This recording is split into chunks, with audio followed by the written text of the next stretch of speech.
DJ right in your face.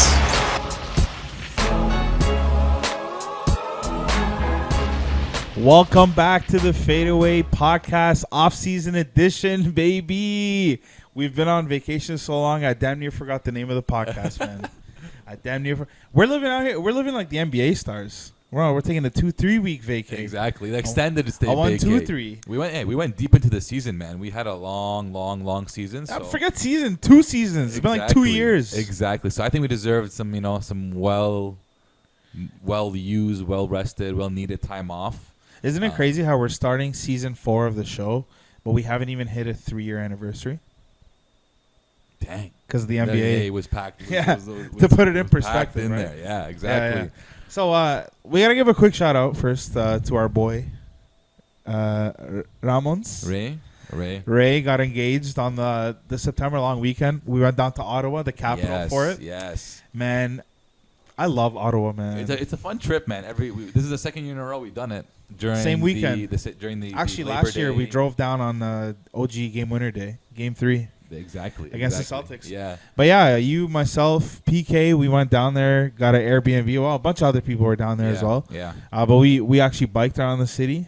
I scootered a bit. You scootered a little bit. I didn't bring a bike. You guys bought your bike. I scootered a little bit. It was beautiful. Yeah. I feel like we owe it to the fans to tell them where we've been. So just gotta give them a bit of a rundown. But yeah, the last couple of weekends, man, it's been nice. It's been nice to get a break. It was the end of the summer. I say break, but I've been getting killed at work. But whatever. Exactly. I mean, it depends how you look at it. But it was the end of the summer.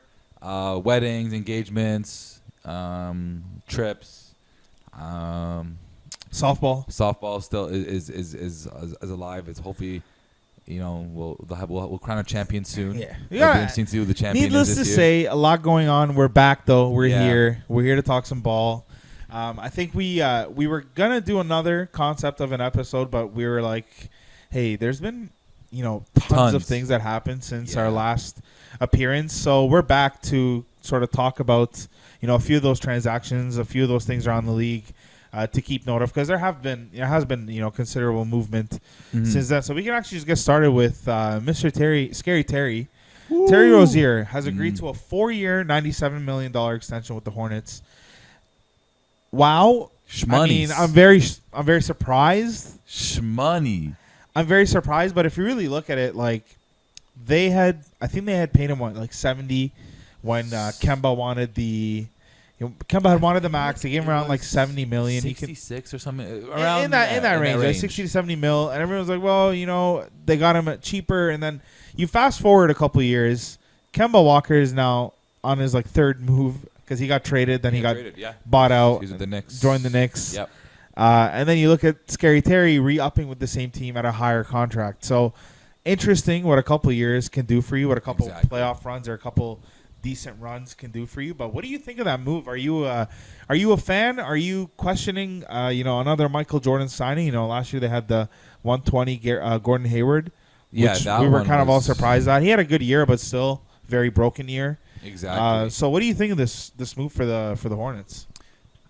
I mean, they did a good job in keeping Scary Terry. I think keeping him. I think him and LaMelo have created a great chemistry together. The team has created a great chemistry together. Their season. Last season was a bit of a learning season, but they managed to play some sort of meaningful basketball at the end, even though they didn't show up during that meaningful basketball. I think it keeps a young core together. But Scary Terry at I'm just gonna round up and make it easy. $25 million a year is kind of high for a guy who's he's not really a first tier combo guard. He's not a second tier combo guard. He's not an all-star player, caliber player. I would say he's maybe second, maybe 2.5. He's tier. at he's like that 2B kind of tier. So it just depends how much you're willing to pay for that kind of player. I think still for the Hornets they need to keep the good players that they have. Kemba, when he was in his free agency, he was demanding more than 120. I forget the contract he ended up signing with. I think I got it right here. He ended up signing around $32 million a year with the Celtics. So $7 million difference there. They didn't really break the bank that much with Rozier. And by the time LaMelo has to sign an extension or is up for free agency, I think that contract is going to be easier to move as well and easier to play with. So financially, it's not a poor decision. I don't think so.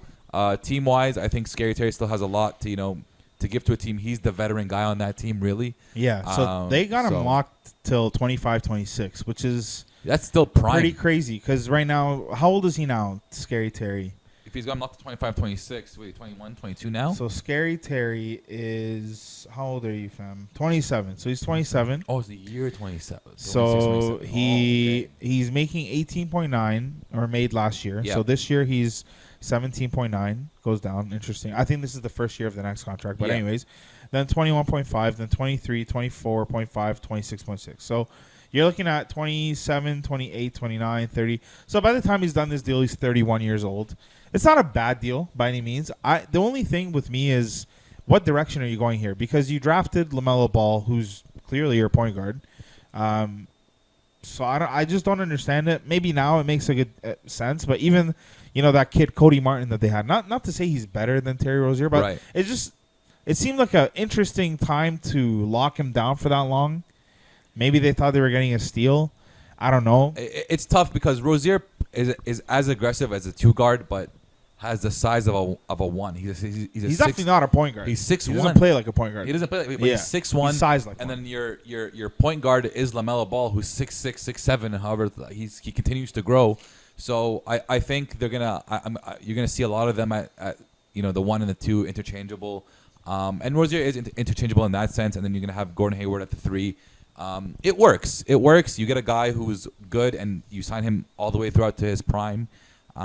Their main focus, though, in Charlotte should be keeping LaMelo Ball happy, making him an all-star, making him the face of the franchise. And around that, when that deal is up, LaMelo Ball is going to be up for a big extension. What I do like about this, though, is that it seems like the Charlotte Hornets are committing to their guys because they did get rid of Devontae Graham. And Devontae was kind of that weird 1-2 kind of thing, kind of very similar to Terry, right? So they get rid of him, re-up Terry. The young guys are on their contracts. It looks good. Just to put it in perspective, bro, LaMelo Ball is making $8 million a year. And in his last year of his rookie contract, he makes $10.9 million, which is like $1.5 million less than what the highest paid NHL player makes. And that's his rookie contract. That's actually a lot for a rookie contract. Albeit he's top. Well, he's number 1, right? He got drafted number 1, maybe number 2, number 2. Number 2, I think. Got drafted number 2. Top 3. Top 3 for sure. He's top 3. 8.8, 7.8, 8.2, 8.6, 10.9. Crazy pay. And that's just that's just the beginning. Exactly. So, yeah. I like the moves that they made. I don't think they're bad. I think that they're still one player away because really outside I'd say even 2 players away because Gordon can't be that guy. And then when you go down the roster, Terry Rozier, not that guy. Malik Monk is even still there. He's on the Lakers now. PJ Washington. Bridges. Could he be that guy? Miles Bridges is nice, but I don't think he's that guy. I don't think he creates for himself very much. Just a fact check, LaMelo Ball, 3rd pick in the draft. That sounded much more right than 1 and 2. But who are the 2 idiots that didn't take him? It's amazing how it was just like last year and we already forgotten. Yeah. No, they took Minnesota took Edwards number one. I don't know who they took number 2. I forget who they took number 2. But bring that up. But while you bring that up, Miles Bridges has the build, has the athleticism to be that guy. It just hasn't panned out for him to be that guy. James Wiseman. Who are the idiots? You love those James idiots too. Well, I mean, I like him. I wouldn't take him at number 2, but I'd take him off someone's team. It depends. Yeah, it depends what your team needs. Obviously, it's different when it comes to those top 3 or 4 draft spots. But yeah, they don't have a guy. They don't have an all-star yet. They don't really have a star yet. LaMelo Ball, I think, is going to turn into that by the end of his rookie deal, and he's going to become an all-star and become a good player. They just need to fill the spots around him. Cody Martin, you mentioned, they've got some good guys off their bench. They've got some good players. They're like one of those just bottom of the Eastern Conference playoff teams. If they're a first-round exit, if they can just slowly build and slowly get better every single year, if they can really make some noise in the first round this year, I think it'll be great for LaMelo, it'll be great for the franchise. But a franchise like that, giving Rozier $97 million, you got to do what you got to do. You kept him. You didn't really overpay for him. So it's a good deal for them for sure.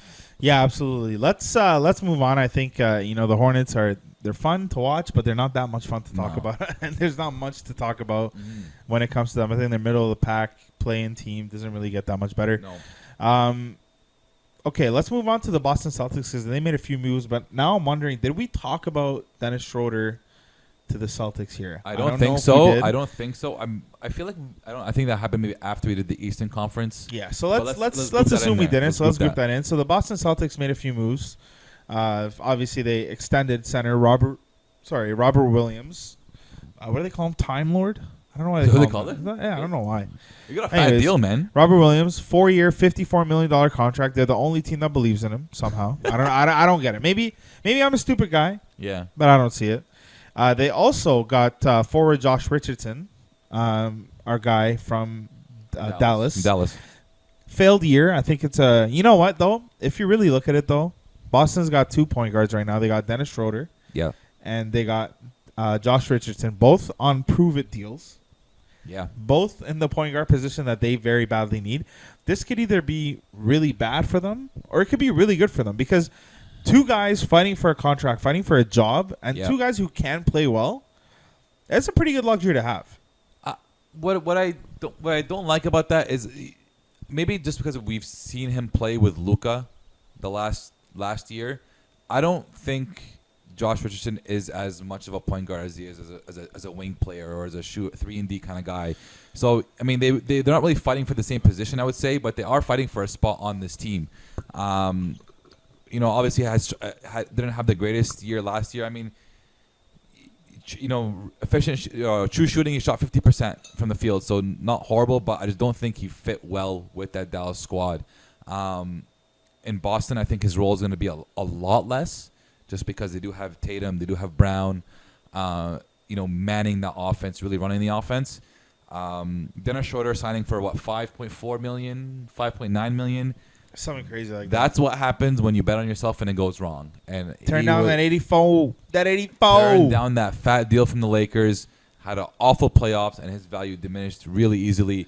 But great for Boston to take a chance on him and really steal him away for pretty much chips and cookies. That's not a expensive deal by any means. So the biggest deal was Robert Williams. I know last year we were asking a lot. Who is this guy? This guy was a Raptor killer in the. Everyone's a Raptor killer, but it was in the playoffs. You have guys, in the playoffs. You have guys who are just Raptor killers, and they really are prominent Raptor killers. And this guy was one of them. So to get him for in the low tens per year, not a bad offseason for them at all. No, absolutely. It was. Yeah, like I said, he's one of those guys that only they believe in. Exactly. It's not a bad deal, like you said, financially. I just don't know if it helps them much. They did bring back Al Horford, so they have him. I don't really know what he's gonna really provide. I honestly think that the Boston Celtics have truly wasted having Jaylen Brown and Jason Tatum. Absolutely. What are you doing? Yeah. Like, these are nice looking guys, maybe like a nice roster, but like, you need a real point guard. Yes. You don't need 2 prove-it point guards. Yeah. You have 2 generational talents. Maybe Yeah. not. Okay, we'll say 1.5 generational talents if you don't believe as much in Jalen. But they're definitely 2 of the top 10 wings in the league. Yeah. Come on, man. They brought in other guys. Chris Dunn they brought in as well. I'm just saying, I'm listing names. I'm not by any means saying they were great pickups. But you bring in another combo guard. Jabari Parker they brought in another prove it kind of guy. Peyton Pritchard looks like he's gonna be really relied on at the point guard spot. We saw great minutes. He from did him. score 82 in a Pro-Am game. He did do that. It's just a shame to see what the Celtics have done this season. They've really wasted or haven't done. Even the things they have done, with the whole GM firing and then moving Brad to GM, like that. He's move had was a terrible confusing. first go. He's had a horrible terrible first go. So I'm not confident in the Celtics at all. I think they're going to be at the bottom half of that 5 or 6 spot in the Eastern Conference. Their window, it really depends on how the free agency goes when it comes to Tatum and Brown. It really reminds me of a T-Mac Vince Carter situation, where you're going to keep one and one's going to walk away because one wants their own team and one wants to blossom on a different team. So it sucked. Their window is closing, and it's closing really, really fast. If you're a betting man, do you see Jason Tatum staying in Boston? yes, I don't see Jaylen Brown staying because they're going to invest in Jason. They're going to invest in Jason, and Jaylen Brown is going to want that same exact commitment. I just don't see them giving him as much money. I don't see him giving him the same max that Jason. Obviously, Jason gets a higher max because he's an all-star player.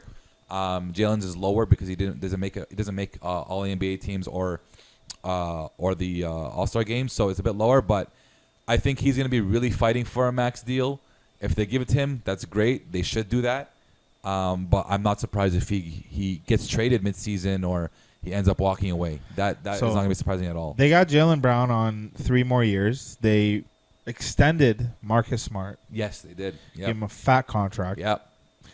They got Jason Tatum. So they got these guys for another at least 3 years. They got Jason and Marcus for another 4 or 5 years. They're locked in. They just don't have... Right now, they're locked in. Marcus Smart, Jason Tatum, Jaylen Brown, and Robert Williams. That's not a bad core to have on your team. Because of the 2 guys. Because of the 2 guys, especially the 2 guys. Marcus Smart is a nice player. He's a gritty guy. He's a nice role player to have. But you need to have a guy that's leading your offense. You need to have a good point guard. They don't have that. They have undersized point guards who aren't athletic, who, I don't think they can really step up in the big moments and fill those shoes that they need. So their roster, I'm going to expect more moves to be made throughout the season or for them to look to do more moves. Yeah. I'm excited, though, because they have a new head coach. So Ime Udoka. Yep. You hear great things about him. Yeah. So I'm excited to see what he does with those guys. Because I also think a part of it, too, was they hit a coaching ceiling. And I just don't think that they really vibed with Brad like that. Brett. That's what he became when he came to the Celtics. But yeah, it was one of those Dwayne Casey situations. Similarly, you've hit your ceiling. You're not going to get higher than this. I think they made a conference final one year and they lost to the Cavs.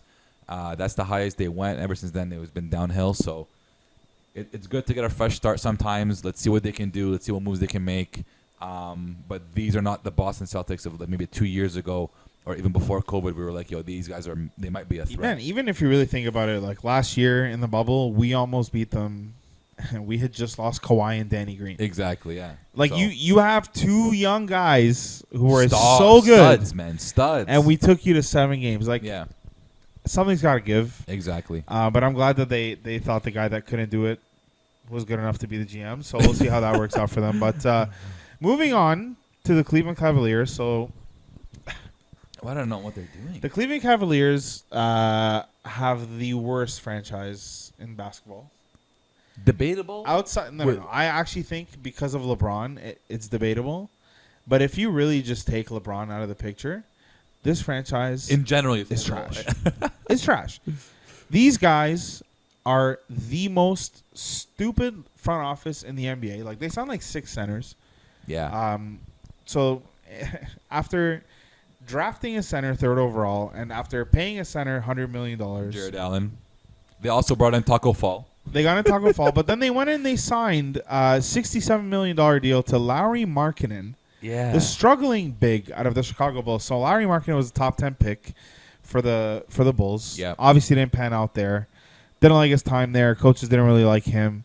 Did he have a fair run at it? Maybe not. You can make the argument, with the coaches moving, injuries, sure. But more so the coaches. And he had Boylan was a pretty rough coach. You hear about the stories with him and what he does. But nonetheless, another big, I just don't understand the purpose of this team. And then there were reports of, Colin Sexton, should we move him? Should we invest in him? Like, is that even a question? Like, I saw a stat. It's like he's the first guy or one of 2 guys from the last 4 drafts to average 20 points a game. And you're talking about not keeping him? Nobody wants to be here. What baffles me is you got Garland. You got, what's his name? You got this guy. Yeah. You got the kid they got last year, Isaac Okoro. Yep. You have good pieces. You have a good team. And then you go in and you get 6 forwards, 6 centers. I just don't understand. The Jared Allen pickup, I think it was a bit pricey, but... $100 million. A good pickup for a young team to build a young core. These guys can, really build together. But then you bring in guys like you still have Kevin Love on your roster who you refuse to buy out or you refuse to come to a deal with. Get him off your books. Get him off your roster. That guy is he just shouldn't be on your team anymore. I'm surprised he's still in the league. I don't really like. Team USA had to kick him off. Like that's how bad it's been for Kevin Love. Not saying he can't make a comeback or can't do anything like that, but right now he just doesn't seem like he wants to play. They got Ricky Rubio on their team, who I feel like they will move at some point use it as a trading piece. But you give Lauri Markkanen $6-7 million for nothing, and you have Jared Allen. We're gonna do a 4 and a 5 with these two. You're $170 million in on your 4 and your 5 spot. Like, and these guys are, still very unproven. Yep. Lowry way more than Jared Allen. Jared Allen, we've seen great glimpses from him. For me, it's poor decision making. Evan Mobley, Kevin Love, Jared Allen, Isaac Okoro, Lauri Markkanen. What are you doing? Kevin Love will take him out, sure. They don't want him there. He just doesn't want to give up any money. Fine. That's 4 guys. Evan Mobley, 7-footer. Lauri Markkanen, 7-footer. Jared Allen, 6'11". You have 3 7-footers on your team. The Raptors couldn't buy one last year. And one of them, the thing about it is, it's not like, and you have Taco Fall, who's like 8 feet. So Dean Wade is 6'10". Yeah, he's sure. Up there. He's up there too. And that's the point. When you have guys like Taco Fall and Dean Wade that can fill the end of your bench, I get it. Yeah. But when you have 3 7-footers, one being Lauri Markkanen, who is here because he clearly thinks he's going to play. Yeah. He wanted to play. He wanted to leave Chicago to get an opportunity. He's a top 10 pick not of long ago, and you just threw him $67 million. So clearly a guy you want as part of your rotation. Right. Okay.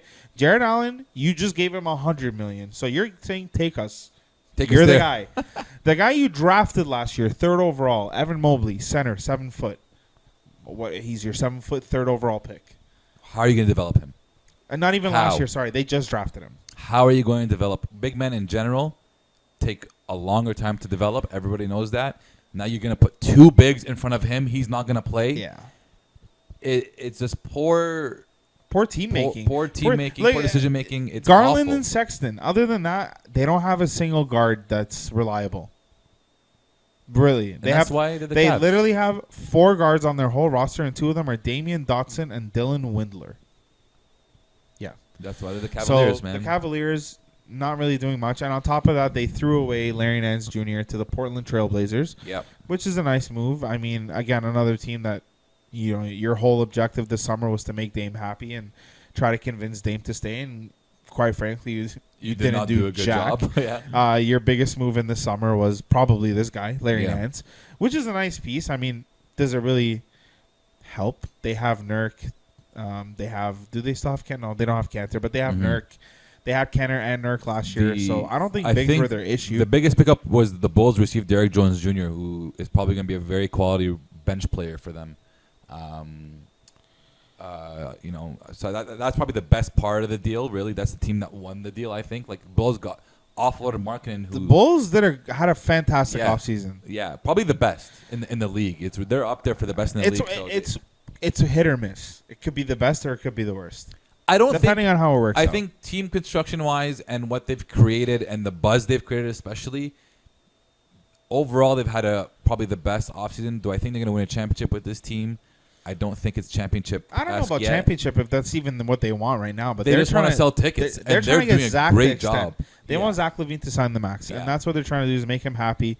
Zach's never really been in a winning situation. I don't think it'll take that much to make Zach happy. Yeah. I think you have 1 year where you win 50 games, and he gets to see what it's like to be the face of a winning franchise. In the playoffs. I think that's going to, especially in Chicago, Jordantown, I think that's enough to sell this. But as a roster, yeah, it could really be a great roster. It could also be a terrible roster. We don't really know.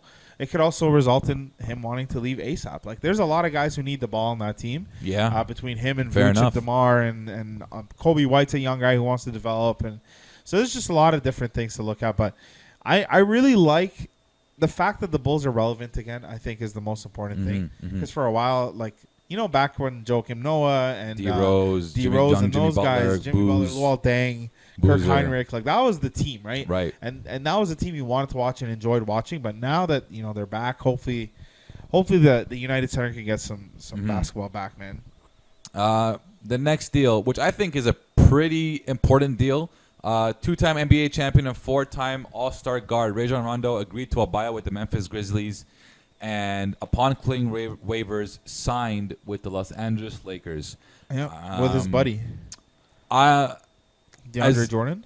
And also DeAndre Jordan also got bought out, which we'll get in. Oh yeah, that's the next deal. So the Brooklyn Nets traded DeAndre Jordan for a second round pick and $5.78 million to the Pistons for center Jahlil Okafor, who had no idea he was still in the league, and Sekou Doumbouya, according to Woj. The Nets on that deal saved $47 million in salary and tax.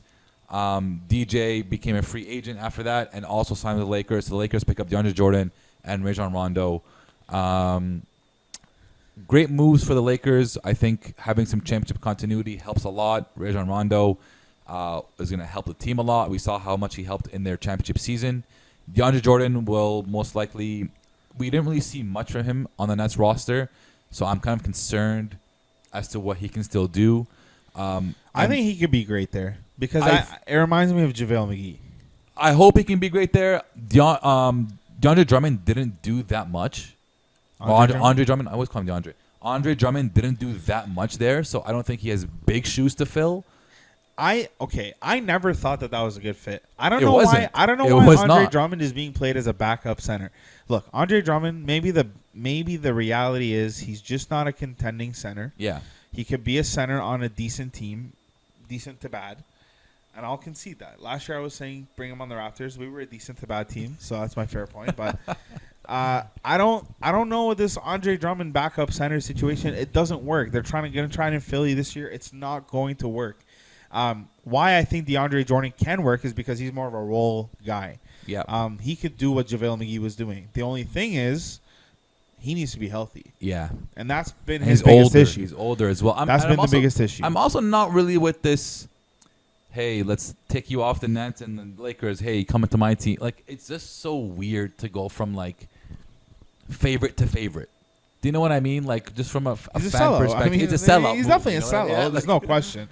Look, the top three teams are recycling 30-plus players. That's just what it is. It's crazy. And it's really interesting to see, like, we were talking about this before, maybe like a few weeks ago when this happened. We were like, yo, didn't Kyrie and KD, like, they weren't coming to Brooklyn unless they signed DeAndre Jordan. Yeah. Played that 1 year without KD and Kyrie, and then ever since those next 2 years, he wasn't playing. I think they got their coach fired because he didn't want to play DeAndre Jordan as much. Yeah. And then they traded Jarrett Allen because they wanted to play DeAndre Jordan. And then they trade DeAndre Jordan. Come on. The audacity. They should address us publicly and apologize. They should apologize publicly. What are you doing? It's weird to me, but I agree with you. He could be a good fit there. I don't think he's going to be expected to do much in terms of what he used to do and how he used to play. With that same athleticism, that same boost. But the Lakers are really rounding out their roster with great veterans. Let's hope the health. They stay healthy. They can stay as young as possible. They also traded Marc Gasol and got rid of him they traded him back to the Memphis Grizzlies. That did not work over there. There's still some sort of... I read a report with Marc Gasol saying he never really got over being played behind Andre Drummond. I didn't really understand that move either. But they got him off their roster. Marc Gasol now is going to go... Probably going to retire. He's going to play one more season in Spain. It's a smaller... It's in their D2, but he owns a team. So he signs his own checks. That's pretty crazy. He signed him. That's pretty cool. I feel like it's his hometown, so that's why he wants to end his career there. Respect, Marc Gasol, great career, hell of a career, champion. But it's about time. The last few years, the way he's been moving, the way he's been playing. It was the year after the championship year. I think that was it. I think that was the most frustrating year watching him play. Wow, it was bad. It was terrible. Wow. And I don't miss him one bit. But I'm happy. I'm grateful for what he did for us. 100%. Absolutely. The Lakers have 9 guys that are over 30 years old. They have Wayne Ellington, Carmelo Anthony, Russell Westbrook, Dwight Howard, Kent Bazemore, Marc Gasol. He's gone now, so I guess less than that. But Rajon Rondo, DeAndre Jordan, LeBron James, and Trevor Ariza. That sounded like a lot more than 9, but that's a lot. It's 10 because I included Marc Gasol, so it's 9 because you swapped. That's the concern. They're an old team, which can be a really great thing, but after 82 games, okay, look, what happened the last time we gave AD and LeBron an offseason? They won. They won a chip. Yeah. So we don't know what's going to happen. I mean, they definitely have a good chance. I think that when it comes down to the playoffs, if there's any way they can rest all these guys till the playoffs, then they're going to have it in the bag. Because age and experience trumps everything in the playoffs, and we've seen it time and time again. And I mean, you still have an athletic LeBron, you still have athletic AD, you still have athletic Westbrook. I mean, AD is questionably athletic. I don't know if he's still an athlete. He doesn't move like an athlete. He hasn't in like 5 months. For a guy that's 7 feet to move the way he does, it's athletic for a 7-footer. I'm talking about just like, talk about. He needs to be healthy because he struggled this year. That's the problem. So it's all about health for that team. It's all about health. Them fully healthy. They've got athletic guys. They've got guys who know how to play the game. They've got LeBron James, one of the best players ever. So it looks really good for them. So let's see what they can do. Yeah. Moving on to the next deal, center Clint Capella has agreed to a 2-year, $46 million extension with the Atlanta Hawks after their Cinderella season. $23 million a year for a big man. When you start to get into the mid 20s for a big man, it gets kind of tough to justify. At least it's a short-term deal. Yeah, it's not a 5-year, $100 million deal. I thought he played great, man. He deserved the money. He did. He deserved the money. They played great. Re-upped him probably for the next couple of years. Let's see what we can do with this roster. Mm-hmm. I'd be curious to see if they have a player or team option on that second year. Because I would. If they're smart, they probably should do a team option on that second Clint's year. a good player, though. I don't know if they have the luxury. The luxury of doing that. But nonetheless, I like the move a lot. Did we talk about LaMarcus Aldridge to Brooklyn? Did we talk about any Brooklyn yet? We'll talk about Brooklyn right up next. But okay. Round out the Hawks right now. Good team. Look, we saw what we saw from them this year. I think they need another year. You know what? We see it time and time again with young teams that make deep runs. They come back and more intelligent. They come back better. We saw with the Boston Celtics early when they were younger. We saw with our guys when we went through that championship run. It changes you. Yeah. So to go to the conference final in your first playoff run, Trey is on top of the world. John Collins, you bring him back. They're in good hands. And also the John Collins thing. Like, think about last year. Is he coming back? Is he not coming back? His teammates. Is he going to stay? Is he going to flake? So now everything's out of the way. Both guys are re-upped. Everyone's getting their money. Let's just get to work. And great coach. I like it. Great coach. They re-upped the coach as well. Yeah. And I pulled up the contract here. It doesn't say where rights. Yeah. No. So it looks like it's guaranteed. Great move for them. Great way to you got continuity.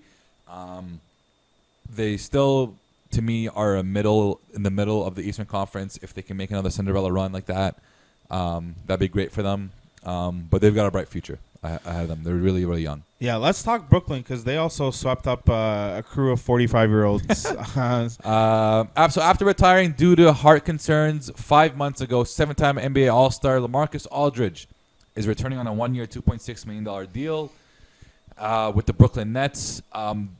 Purely from a fan perspective and as a human perspective, it's great to see him back. We just saw, I just listened to Chris Bosh's Hall of Fame speech yesterday, and he talks about his career being cut short. That part killed me. Killed me.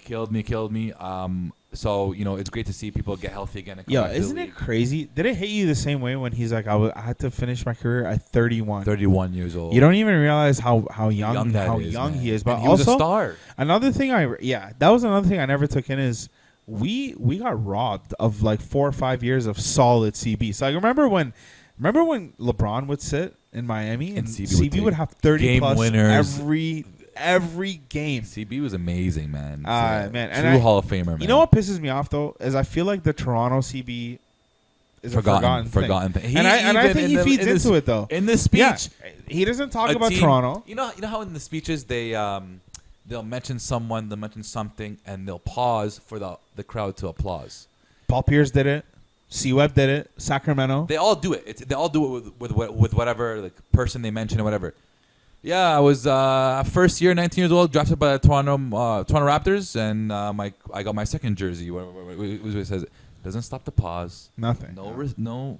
Well, he did after he said the name on the back of the jersey. Yeah. Bosh. So I mean, it is what it is, but I think that it is a big part of his career that is essentially forgotten when you think of Chris Bosh. Made him into an all-star. Yeah, when you think of Chris Bosh, you think of the Miami Heat, and that's that. Yeah. I wish I saw a little bit more of him afterwards, but it is what it is. But shout out to Chris Bosh. You don't think about that, man. 31 years old is super young. Exactly. So super young. Coming back to that, great to see LaMarcus Aldridge back in the league. He returns on a 1-year, $2.6 million deal. The Nets also pick up Paul Millsap on probably a veteran minimum Bro, deal. back Another in older 2010, guy. the Nets and the Lakers would be the greatest. It would be an all-star So game. I don't know if you've seen all the posts of like the Nets and Lakers have like it was like in like 2014 they've got like 8 of the 20 all-stars or whatever, something wild like that. Like they're just all old all-stars. Washed up all-stars. They're all washed just up stars. So does it make it fair for them to come on? Like these aren't crazy super teams when you really look at them. Like you look at LA and you look at Paul Millsap, you're like, yeah, they're smart guys. They've been around the league, but they can't really give more than 15 to 20 solid minutes a night. Yeah. So is it really that big of a pickup? I guess we're about to find out. But I don't know what's up with this new obsession of picking up end of career guys that are gonna. I mean, it's rank chasing for them, but for the teams that are picking up these guys, it doesn't always seem to pan out in general. So, so we'll see how they do. I guess it's up to them to make it work at this point. 100%. Before we wrap it up, I think there is like maybe one more thing to cover here. John Wall. Two more things. One quick shout out to Kevin Pangos for getting a deal. The Canadian signed a 2-year, $3.5 million deal with the crappy Cleveland Cavaliers. Nonetheless, it's a deal.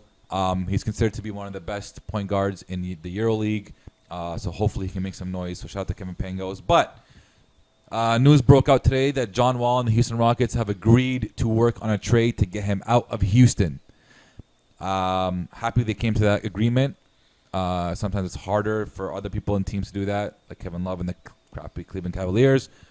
Crapaliers. Crapaliers. The Crapaliers. Nice. We got a name. Where does John Wall go? Where does he fit? Where do you want to see him? What is your John Wall take? What are you looking for? Who cares? Like, it's one of those things where are you going to be the number one option on a team? That's bad. That can't be a good team or a competitor. I don't know what. Like, the thing is, we saw good flashes of John Wall, but we also didn't really see him play on a serious team. Yeah. So, do I know enough about what he can do right now? No. I mean, I don't even know where he could go right now. That's what I'm saying. Because he's making a monstrous amount of money. A monster amount of money. So I don't know what team is going to want to take on that contract. I'm just glad that they parted ways, though, because, Houston is heading in a different direction. They got a bunch of young guys, good core. There's no need for John Wall at all there. See, that's the smart thing to do for a franchise. Like, you just got to look yourself in the mirror and be like, yo, where am I right now? John Wall should go to the Cavs. Sell some tickets. I don't even think I'll sell tickets there, to be honest. Right now, at this point, I don't think so. The deal makes it hard. The deal makes it hard. Like, if it worked out, could John Wall benefit a team like the Boston Celtics who need a good point guard? Maybe, but the money doesn't work. Probably. He'd be their highest paid player. Exactly. It wouldn't work. Wow. Do they do a 3-team trade? He goes to the Sixers. Ben Simmons goes somewhere else. Who knows? I think they should facilitate a trade from. They should trade him to the Shanghai Sharks. First interleague trade in NBA history. It sucks because a few years ago you say John Wall's he was name nasty, and he was bro. Explosive. He was electric. He was the truth. He still has it, but he never really became the all around player. Also, that he's you kind wanted, of becoming a bit of a problem, like a bit of a locker room issue. Like you see, like in Washington and different issues, and then between him and other guys on the team. I don't know if it was him or maybe Harden, but yeah. I don't know. You hear good things about John Wall. Maybe, I don't want to say that. That's an unfair point. So let's scratch that. But who cares? At the end of the day, John Wall. We need another year of experimenting with John Wall to see what we can really get. Mm-hmm. So, last deal of the day. Aaron Gordon today signs a 4-year, $92 million extension. That's a lot of M's. It's a lot of years. Hey man, look, they were 8-0 when they picked him up. So maybe. I just don't really see why they felt the need to do that. I don't know if there was other places he's looking to go to. I think he's a quality player. Do I think he's a 4-year, $92 million kind of guy? I mean, look, Jared Allen makes more money. So when you say that, then Jared I can Allen's kind of see 5 it. years younger, 6 years younger than him. 6 years. I mean, he's old. Aaron Gordon's 25. not old. Okay, fine. My apologies. Yeah, he's not old. He's 25 years old. Jared Allen's 21, 4 years younger. It's a full deal younger than Aaron Gordon. Aaron Gordon's been in the league forever. He's 23. Oh, only 2 years. Both bad deals. Nice. I mean, I don't think it's like It's not a Jared horrible Allen's deal. isn't a bad deal. It's a bad deal when you factor in everything around him. They've done. But this deal could be a good deal. You know how we feel about Aaron Gordon. Like, you can't be a Raptors fan and like Aaron Gordon. Yeah, so you can't. For me, it's hard to talk about him in a positive. No, I'm just kidding. Totally kidding, because he fought Lowry. So if anything, I should like him, right? Anyways, Aaron Gordon, nice player. This is my thing with Denver. I just feel like they've reached their max. Like They're this not is going to it. go higher. Have you seen Jokic? He looks great, and he was fantastic last year. He was the MVP last year, but they needed their point guard, I guess. Jokic looking skinny. Yeah, you know what? Skinny. I rethought that in 3.3 seconds. I'm going to retract that comment because I think It could look good. the West is as open as it gets next year, so it could be good. We'll see how much we get out of Jamal coming back from his torn ACL. We got to see how it's integrated together. Yeah. It's very important. 4-year, $92 million deal. It's not a horrible deal. It's a tradable deal still if things go south. I did see something which I would really love your opinion on. Instagram account, basketball in-depth basketball, something like that. They've got crazy stats, crazy whatever. Posted a story of this deal and said, this is the perfect deal for Mikal Bridges to go to James Jones and say, give me 4 years, $100 million. Yeah. Good sir, what do you think? 100 mil. 4 years, 100. This is the basis he's got to go to him. And I want a 4-year, $100 million deal. That's tough, man. It's very, very tough. I'm sure Tom will disagree. However, 4-year, $100 million deal for a guy like Mikal Bridges, who's a good role player, OG like. I think he should get OG kind of numbers. If he was in a different situation, maybe. But when you got D-Book, CP, D-Book, Ayton, big man, it's tough to give you a 4-year, $100 million deal. you got to choose. Essentially, you're picking between him and Ayton. That's what it comes down and to. I'm probably going to take. You gotta go with the 7-footer You gotta at go that with point. 7-footer. For the team, You can find good defensive wing players who can make threes. I agree. Mikal Bridges And is a good develop them. player. Yeah. But to find a 7-footer with his touch and his footwork, hands and the roll of he's more generational. So Yeah, from that aspect, does he deserve 100 mil? Maybe in a different on a different team. like if Terry Rozier can get 100 mil.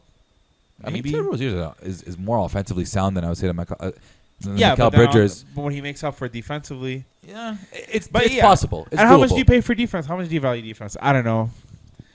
I guess we could talk about that on the next episode. But we got to get to our evening. We got to get to our boy Mikey B waiting up. Yeah. But yeah, shout out to all mans. We didn't even say this in the beginning, but we're brought to you by the Balls Life Podcast Network. You know where to find us: Spotify, Apple Podcasts, Google Podcasts, all the podcasts, Facebook, Twitter, Instagram. You know where to find us, and we'll come at you guys next episode.